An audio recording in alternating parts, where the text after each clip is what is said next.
Francis Roll-Tanguy, bonjour. Bonjour. Tu es le président du réseau des Petits Débrouillards et nous sommes au festival Faire Autrement. Alors, le nom n'est pas anodin.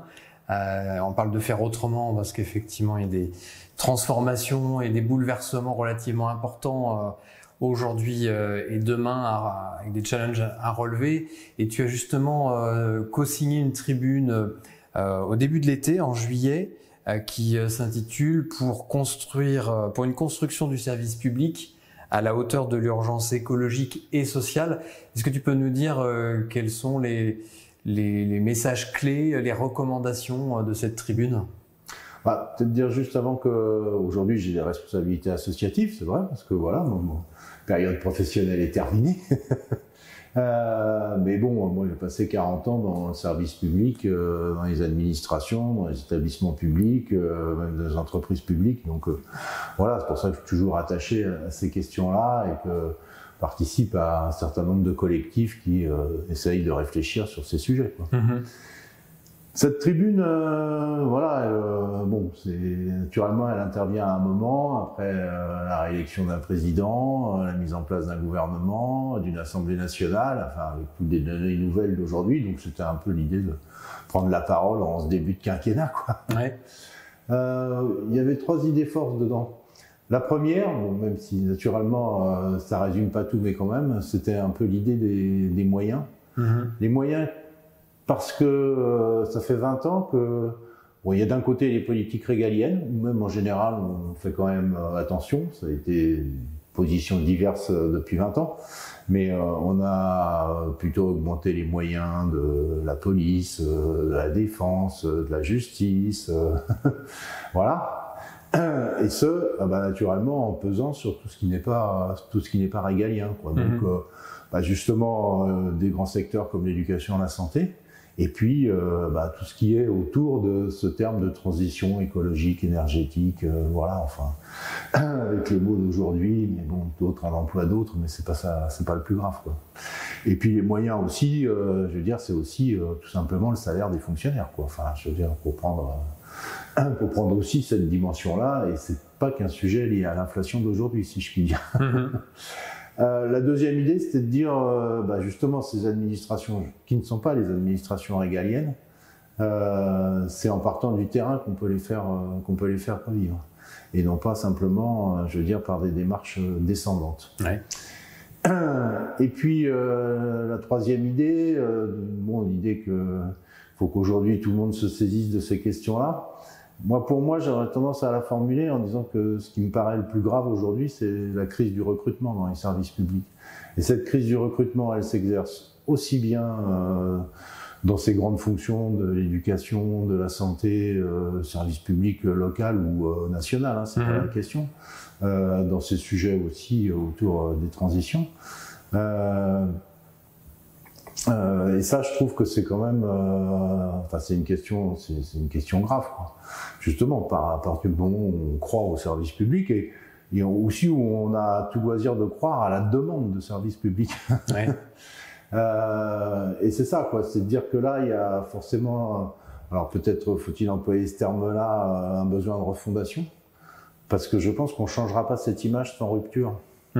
Parce que les premiers qui véhiculent l'image, c'est ceux qui sont aujourd'hui dans les services publics et qui pour beaucoup le vivent mal.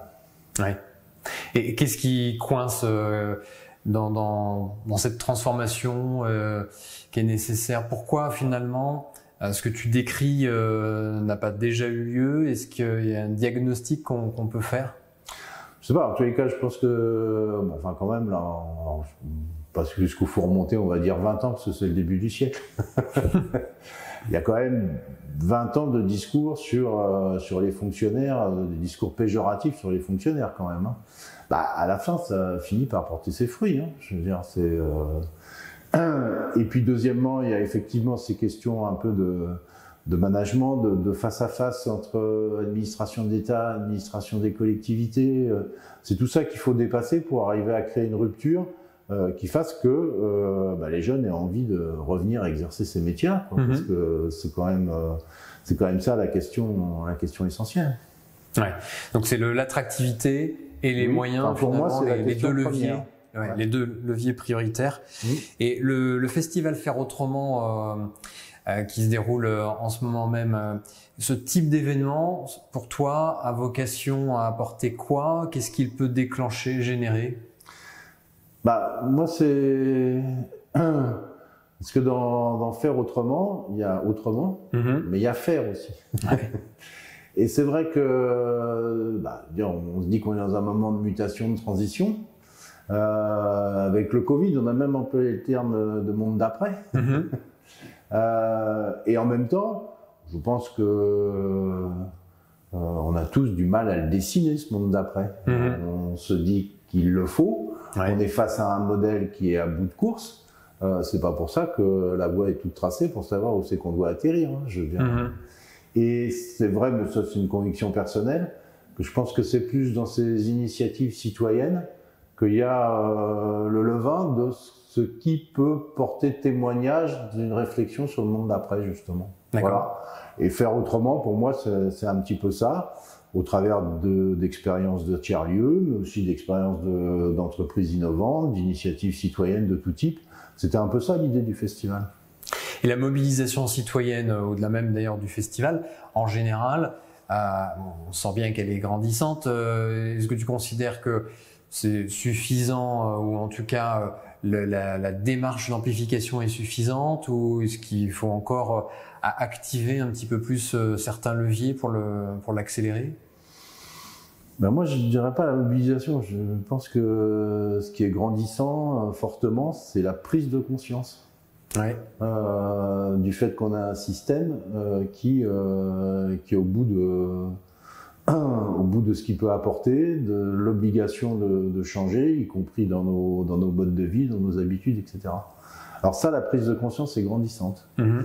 La mobilisation, je sais pas, parce qu'il y a aussi tellement de facteurs anxiogènes qui sont distillés toute la journée, que ça pèse sur cette capacité de mobilisation. Alors, ces facteurs anxiogènes, c'est pas seulement des histoires idéologiques, c'est aussi la guerre en Ukraine, c'est aussi, naturellement, ce qui montre aussi que le système est à bout de souffle, c'est ce qui se passe sur l'énergie, parce que naturellement qu'il y a des facteurs exogènes comme justement cette histoire de la guerre en Ukraine. Ouais. Enfin, c'est bien aussi que d'avoir mis des règles de marché, on voit bien que là, ça nous fait marcher sur la tête, c'est clair.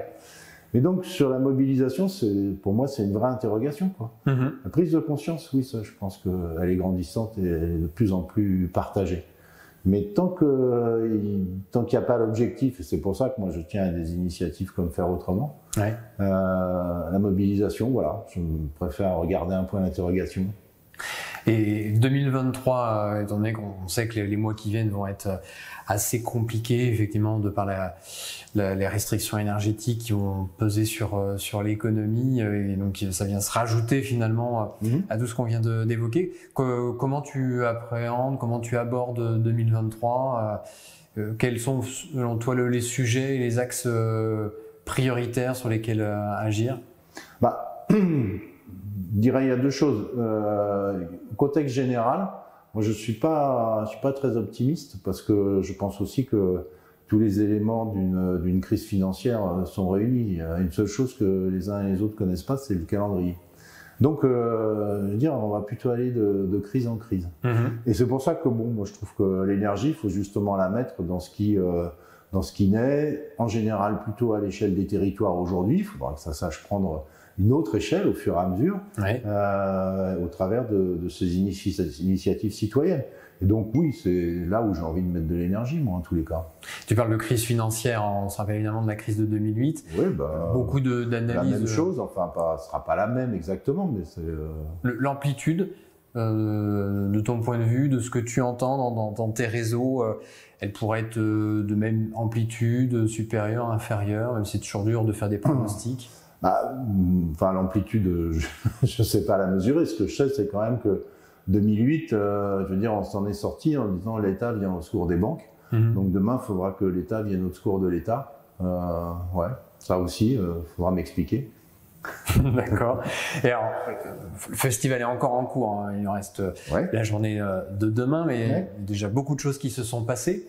Par rapport à tes attentes avant cet événement, quel premier bilan tu pourrais faire? Est-ce que tu es satisfait de ce qui s'est produit ces 2-3 derniers jours? Bah oui, c'est une satisfaction parce que ça a l'air bête comme ça, mais le seul fait que ça existe, c'est déjà une satisfaction. C'est pas, ça n'a rien d'évident. Alors ce sera peut-être évident demain parce qu'on se retournera et on se dira qu'on l'a fait. Mais je pense qu'avant c'était pas si évident que ça. C'est la première des choses. Et puis demain, on a aussi une réunion pour se dire et maintenant quoi. Bon bah essayons de tirer les leçons de ce qui a mieux ou moins bien marché. Bon naturellement, je veux dire, il faut toujours se retourner sur ce qu'on a fait. Il y a des choses perfectibles, c'est pas la question. Mais c'est aussi comment on fait demain. Et je pense que on est à un moment où il faut privilégier de reconduire des événements comme ça, qui sont des lieux de rencontre, qui sont pas là pour produire des manifestes, des grands projets, mais qui permettent à ces acteurs-là de se rencontrer, de faire de l'échange d'expériences, de se dire qu'ils sont pas tout seuls. De se prendre un coup de boost parce que ça fait du bien là, de se retrouver à 300 ou 500, on se dit tiens voilà, moi je fais ça dans mon petit coin, mais somme toute voilà. Et moi je crois que c'est ça qui est à l'ordre du jour. Je sais pas ce qu'il en sera dans 2 ans, dans 5 ans, je lis pas dans le mar de café, mais je pense que ce qui est à l'ordre du jour aujourd'hui, c'est ça. C'est pas les grands textes et les grandes proclamations, c'est la capacité à une série de réseaux de produire des événements comme ça en espérant petit à petit qu'ils naturellement ils prennent toujours plus de dimensions. Parfait, en tout cas on va essayer de contribuer à notre hauteur avec le Grand Rebond et on sera ravis d'être présent dans 2 ans pour peut-être la 2e édition du festival. Ben voilà, c'est ce dont on discute demain, mais enfin je pense qu'il y a effectivement bien cette idée-là, mais c'est le chemin dans les 2 années qui viennent qu'il faut qu'on trouve pour que la prochaine fois on soit 2 fois, 3 fois plus, je sais pas. Parfait, on le souhaite. Merci Francis. Merci.